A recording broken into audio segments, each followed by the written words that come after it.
Allah talungamya bantu bali azamanya. Al-insanu adh-dhalimu li nafsihi, omuntu eyekumpanyiza alimbirira Allah ekitali kituufu ajweteka ku Allah ekyobulimba abeera yekumpanyiza la mahala. Wallahu la yahdi al-qawma adh-dhalimin, owekitibwa Allah talungamya bantu bali azamanya bafaanana bwe batyo. Owekitibwa Allah tabaraka wa ta'ala okumulimbirira, abaddu bamulimbirira mu mbeera za njawulo.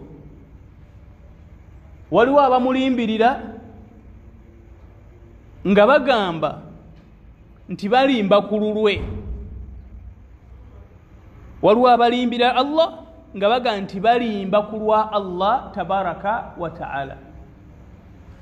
N'akozesa ekigambo ekyobulimba ku Allah okukowoola abantu okubazza eri Allah tabaraka wa ta'ala.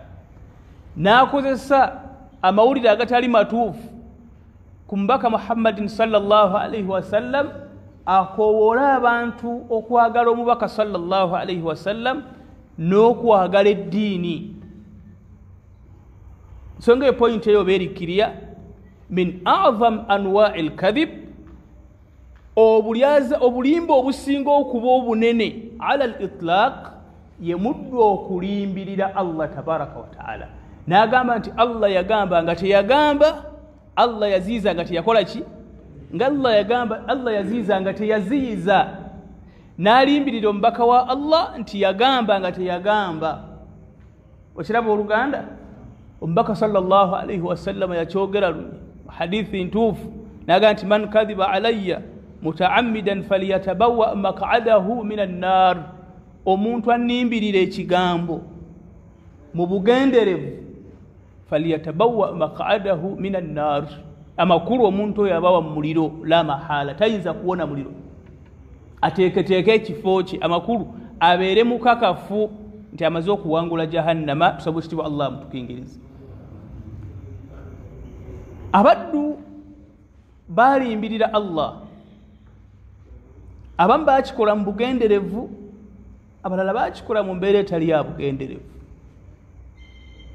Mu bakikola mu bugenderevu mulimu abagunjaawo ahadith ez'obulimba, abagunja hadith, abateekawo hadith ez'obulimba. Oba ekigambo ekyo kitegeerekeka baddu ba Allah, hadithi nga ya bulimba kiboozi ne kiteekebwawo, amaze okukitondawo n'akikakasa, n'amala okikakasa fahaddatha bihi, n'akibuulira abantu. Oba mukategedde? Ng'omuddu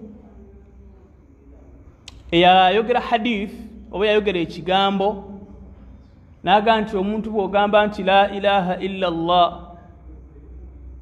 la ilaha illa Allah, kigambo ky'okumwawula Allah, kigambo ekisinga okuba ekirungi wansi w'enjuba, nti bw'okyogera owekitiibwa Allah eddoboozi eryo atondamu malayika, eddoboozi eryo mufulumya ekigambo la ilaha illa Allah, Allah atondamu ki? Allah atondamu malayika nga nnene okuzaama, nga nnungi okuzaama.